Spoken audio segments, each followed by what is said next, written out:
लेकिन ये हिजबुल्लाह इतना ताकतवर कैसे बन गया, कैसे नसरल्लाह इसका लीडर बना, इसकी कहानी भी बड़ी इंटरेस्टिंग है। क्योंकि जब दुनिया के कई मुल्क तरक्की की राह पर आगे बढ़ रहे थे, तब लेबनान में बैठा हुआ यह संगठन आतंक की दुनिया में अपना नाम बना रहा था।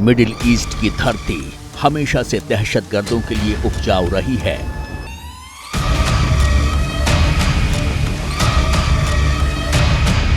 समय समय पर यहां एक से बढ़कर एक दहशतगर्द हुए। इन्हीं में से एक था हसन नसरल्लाह, जिसका बाप किराने की दुकान चलाता था, जो लोगों को रोजमर्रा का सामान बेचता था। लेकिन बेटा मौत का व्यापारी निकला। नसरल्लाह का जन्म 64 साल पहले 31 अगस्त 1960 को बैरूत के उत्तरी बुर्ज हम्मूद में एक गरीब शिया परिवार में हुआ। बचपन से ही नसरल्लाह का झुकाव धर्म के प्रति था, लेकिन उसके जीवन पर इसका सबसे गहरा प्रभाव तब पड़ा जब 1975 में लेबनान में गृह युद्ध शुरू हुआ। 15 साल चले इस गृह युद्ध में हिजबुल्लाह एक बड़े शिया संगठन के रूप में उभर कर सामने आया, जिसे खुलकर ईरान से आर्थिक समर्थन मिला, क्योंकि ईरान भी शिया मुल्क है। नसरल्लाह शुरू से ही हिजबुल्लाह से बहुत ज्यादा प्रभावित था। उसने लेबनान में गृह युद्ध के दौरान हिजबुल्लाह को बहुत करीब से देखा और समझा। लेकिन लेबनान में जब गृह युद्ध खत्म हुआ, उसके 2 साल बाद नसरल्लाह की जिंदगी में बड़ा बदलाव आया। नसरल्लाह के बारे में कहते हैं कि ऐसा कोई सगा नहीं जिसने उसे धोखा नहीं दिया, क्योंकि जिस नेता से प्रभावित होकर नसरल्लाह हिजबुल्लाह में आया था, 1992 में उसी नेता अब्बास अल मुसावी की हत्या कर दी और हिजबुल्लाह की बागडोर अपने हाथ में ले ली। उस वक्त नसरल्लाह की उम्र 32 साल थी। वो 90 का दशक था।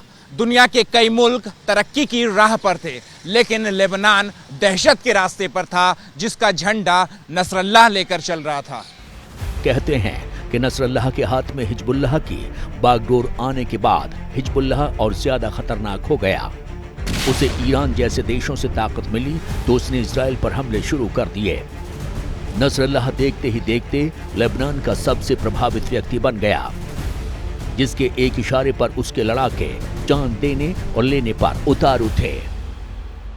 नसरल्लाह काली पगड़ी पहनता था, आंखों में चश्मा लगाता था और उसका प्रभाव इतना ज्यादा था कि कम उम्र के बच्चे भी बड़ी संख्या में हिजबुल्लाह में शामिल होते थे, और वो भी ये जानते हुए कि अगले कदम पर ही मौत खड़ी है। 2006 में 34 दिन तक चली जंग में हिजबुल्लाह को इजराइल का सबसे बड़ा दुश्मन बना दिया। ये लड़ाई 12 जुलाई 2006 को तब शुरू हुई जब हिजबुल्लाह ने इजराइल पर रॉकेट हमला कर दिया।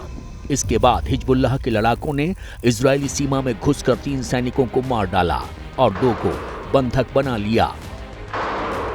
इजराइल के तत्कालीन प्रधानमंत्री एहूद ओलमर्ट ने इसके लिए लेबनान को जिम्मेदार ठहराते हुए इसे एक्ट ऑफ वॉर बताया और लेबनान को इसका अंजाम भुगतने की बात कही। क्योंकि उस वक्त लेबनान की सरकार में हिजबुल्लाह के 2 ही मंत्री थे। उसी रात इजरायली सेना ने लेबनान में हमला कर दिया। एक हवाई हमले में बैरूत के इंटरनेशनल एयरपोर्ट का रनवे भी तबाह हो गया। 34 दिन तक चली इस जंग में वैसे तो कोई नहीं जीता था, लेकिन दोनों तरफ से कई लोग मारे गए। इस लड़ाई के बाद नसरल्लाह इजराइल के निशाने पर आ गया। तभी से नसरल्लाह बंकर में छिपकर रहने लगा। हालांकि नसरल्लाह ने एक बार कहा था कि वो इजराइल से डरता नहीं है, लेकिन बंकर में छिपना बताता था कि कहीं न कहीं उसे अपनी जान की फिक्र थी। क्योंकि कई सालों तक नसरल्लाह न खुलकर सामने आया, न उसने किसी भी जुलूस में हिस्सा लिया। लेकिन पिछले साल अक्टूबर में जब हमास ने इजराइल पर हमला किया तो हिजबुल्लाह भी खुलकर सामने आ गया, जिससे इजराइल को एक साथ कई मोर्चे पर जंग लड़नी पड़ी।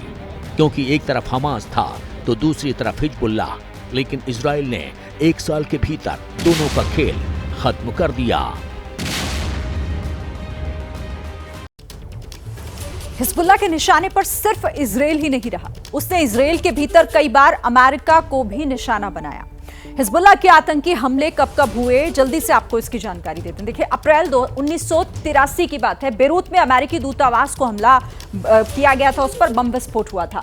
अक्टूबर 1983 को बेरूत में अमेरिकी मरीन पर हमला किया था हिजबुल्लाह ने। फिर सितंबर 1984 की बात, जब बेरूत में अमेरिकी दूतावास को निशाना बनाया, उस पर अटैक किया था हिजबुल्लाह ने। इसके बाद 1985 TWA फ्लाइट 847 का अपहरण हिजबुल्लाह ने किया था। फिर 1996 में सऊदी अरब में खोबर टावर पर हमला किया था, उस पर अटैक किया गया था। तो ये एक के बाद एक जो हमले किए गए, किस तरीके से सिर्फ इजराइल नहीं, उसने अमेरिका को भी निशाना बनाया, ये वो बताते हैं। अब देखिए यहाँ पर घोषित करने वाले, आतंकी संगठन घोषित करने वाले देश कौन से हैं जिन्होंने हिजबुल्लाह को आतंकी संगठन घोषित किया? उसमें अमेरिका है, कनाडा है, नीदरलैंड है, इधर इजराइल है और ब्रिटेन। ये वो देश हैं जिन्होंने इस संगठन को पूरी तरीके से आतंकी संगठन घोषित किया हुआ है। यानी कि इनकी जो गतिविधियां हैं संगठन की, वो सीधे सीधे आतंकी गतिविधियां हैं। जैसे ही घड़ी का काटा दोपहर 2:30 पे आए, बबीता जी का दिल सास बहू साजिश के लिए मचल जाए। और ये है इनकी बहू, पूरे दिन ऑफिस की टेंशन हो जाए गॉन जब ये करें अपना फेवरेट शो फ्री टाइम पे ऑन।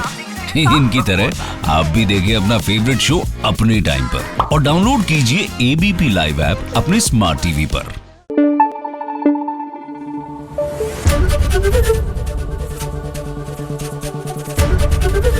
ABP न्यूज आपको रखे आगे।